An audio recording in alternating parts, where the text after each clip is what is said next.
রহমতুল্লাহি ওবারাকাতুহু।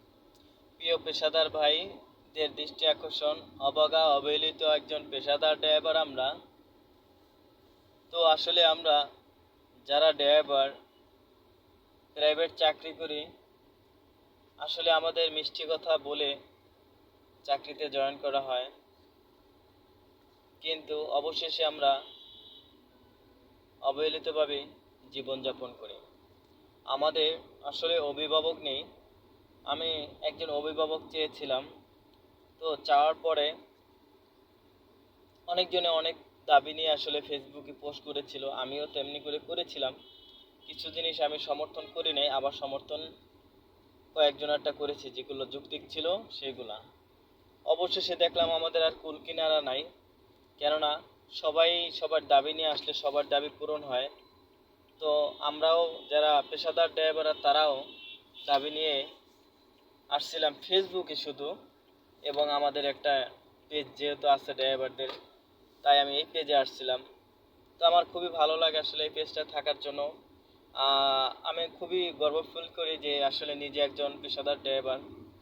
আসলে আমাদের ড্রাইভারদের সম্মান নেই, আমরা ড্রাইভারদের সম্মান আনতে চাই। যার যে যোগ্যতা তাকে সেই সম্মাননা দিতে হবে, সবাইকে একত্র হতে হবে। আমরা ভাই জাতি, আমরা ড্রাইভার, আমরা বাঙালি, আমরা সবাই জাতভেদ ভুলে যে আমরা সবাই একাত্র হই ভাই। বড় নাই ছোট নাই, সবাই সমান, একাত্র হব। যারা পেশাদার ড্রাইভার সবাই মিলে একসাথে আমরা পথ চলবো। ভাইরে ভাই, এই দুনিয়া কিছুই নাই, বাঁচতে হলে চলতে হলে সবাই মিলিয়ে চলতে হবে আমরা। আসলে তো গতকাল আমাদের একজন প্রধান কি বলে মানে উপদেষ্টা মহিলা, উনি 500 টাকা জরিমানা জারি করেছেন হরেনের জন্য। আসলে উনি কি জানেন না, বাংলাদেশের রাস্তাঘাটে দুই সাইডে দোকানপাট বসানো, রাস্তার পাশে হকাররা বসে পুরো রাস্তাটা মানুষের রাস্তা চলাচল বন্ধ করে দেয়। উনি কি জানেন না যে রাস্তার ডিভাইডার যেখানে মাঝখানে থাকে সেগুলো ভাঙ্গা চূড়া, রাস্তায় পানি জমে রয়েছে, ময়লা পড়ে রয়েছে, রাস্তার পাশে ময়লা জমানো, রাস্তা ভাঙ্গাচোরা, রাস্তা ফিনিশিং নেই। উনি কি এইগুলো ওনার চোখে বাজে না? ঢাকা শহর যদি জ্যাম মুক্ত করতে হয়, ঢাকা জেলার বাসগুলো ঢাকার ভিতরে চলবে না। যেসব বাসের কাগজ নাই, যেসব বাসের মানে কোনো আঁকা বাঁকা তেরা করে যে যেভাবে পারে সেভাবে পারাপারি করে গাড়িটা চালায় বাসগুলো।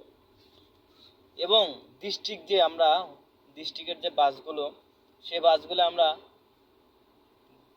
জেলা আমাদের বিভাগে যাই, আমাদের বাড়িতে যাই, গ্রামের বাড়িতে, সেগুলো কাউন্টারগুলো কি যা ঢাকা থেকে সরানো যায় না। আমরা যাব, কষ্ট করে যাব, ওখান থেকে যাব। যেমন আপনি মাওয়া, যা দোহার নবাবগঞ্জ, মইনটঘাট, তারপর আপনার ফরিদপুর ভাঙ্গা, এইগুলোর বাস টার্মিনাল তো আমাদের এই যে কদমতলার ওই পারে নেওয়া যায়। আসেন এবার যাত্রাবাড়িটা হলো কাশপুর ব্রিজের ওই পারে দেওয়া যায়। আসেন 3 নাম্বারটা গাবতলিটা আমিনবাজারে দেওয়া যায়। মহাখালী বাস টার্মিনাল, সেটা গাজীপুরের ওই সাইডে ছাড়া সম্ভব না, কিন্তু গাজীপুর থেকে যে বাসটা আসবে সেটা ওই ঢাকার আগেই ওই টুঙ্গিপাড়া থেকে ইউটার্ন নিয়ে টুঙ্গিপাড়া, এই যে টুঙ্গি ইস্তেমা, ওখান থেকে ইউটার্ন নিয়ে চলে যাবে তারা। আর ঢাকার মেট্রোর ভিতরে শুধু ঢাকার বাসগুলো চলবে। এই নিয়ম চালু করেন না। আসেন, রাস্তার পাশে হকার বসে থাকে, হকাররা দোকানদারি করে, ঠিক আছে, তারা গরিব আমরা গরিব, তারা ব্যবসা করে খায়, নির্দিষ্ট একটা জায়গা করে দেন না। অনেক জায়গা তো পড়ে আছে, অনেক পুরাতন বিল্ডিং পড়ে আছে, অনেক আবাসন প্রকল্প সরকারিভাবে করা হচ্ছে, তাদের জন্য গাড়ি, তাদের জন্য বাসা থাকা, তাদের ভালো স্যালারি, এগুলো আসে কোথা থেকে? আমাদের থেকেই তো আসে। তাহলে আমরা যদি আয় না করি, আমরা যদি না উপার্জন করি, তাহলে তারা কিভাবে চালাবে? তারা যদি আমাদের সুযোগই না দেয়, আনলাম তাদের আর দিল আমাদের, এটা তো বোঝা খুবই কষ্টদায়ক। তো যাই হোক, এখন বাস্তবতাটা অনেক কঠিন জিনিস।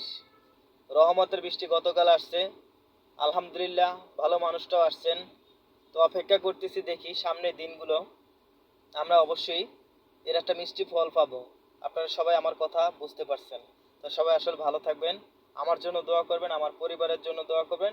আর সকলের প্রতি শ্রদ্ধা এবং ভালোবাসা রইল, প্রিয় পেশাদার ভাইদের দৃষ্টি আকর্ষণ, ভালোবাসা। আসসালামু আলাইকুম ওয়া রাহমাতুল্লাহি ওয়া বারাকাতুহু।